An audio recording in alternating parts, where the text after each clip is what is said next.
Hello বন্ধুরা, আজকে দেখাবো কিভাবে স্ন্যাপচ্যাট দিয়ে ছবি তুলে গ্যালারি নিতে হয়। তো সম্পূর্ণ ভিডিওটি দেখুন, অবশ্যই বুঝতে পারবেন। তো আমি চলে আসলাম স্ক্রিনে, দেন আমি স্ন্যাপচ্যাট অ্যাপসটি ওপেন করলাম। ওপেন করার পর কর্নারে দেখতে পারতেছেন প্রোফাইল আইকন, দেন এইখানে ক্লিক করলাম। ক্লিক করার পর এরকম একটা সেটিংস অপশন আসবে, সেটিংস অপশনে ক্লিক করবেন উপরে। দেন এখান থেকে নিচে স্ক্রল করবেন, দেখতে পারবেন মেমোরিজ নামে একটি অপশন আছে। আমি দেখাচ্ছি আপনাদেরকে।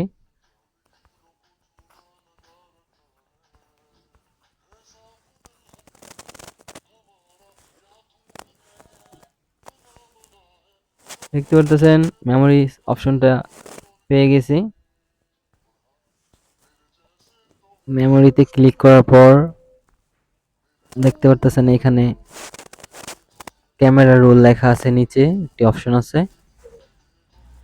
এই অপশনটি ক্লিক করবেন, মানে মূলত এটাতে দেওয়া আছে বর্তমানে স্ন্যাপচ্যাটে থাকে, ছবিগুলো আর গ্যালারিতে যায় না এটার কারণে, ক্যামেরা রোল দেওয়ার কারণে। দেন আপনারা এটা চেঞ্জ করে দিবেন এখানে ঢুকে। মেমোরিতে দিতেও পারেন, এমনকি মেমোরি রোল অ্যান্ড ক্যামেরা রোলও দিতে পারেন। মেমোরি অ্যান্ড ক্যামেরা রোলেও আপনারা দিতে পারেন, সমস্যা নেই, দুটোই গ্যালারিতে যাবে। আজকের ভিডিওটি এই পর্যন্ত। যদি ভালো লাগে অবশ্যই আমাদের চ্যানেলটি সাবস্ক্রাইব করবেন এবং পাশে থাকতে বলবেন না। ধন্যবাদ সবাইকে। তারপর সেভে ক্লিক করবেন, দেন বের হয়ে যাবেন, যে কোনো ছবি আপনার তারপর গ্যালারিতে চলে যাবে।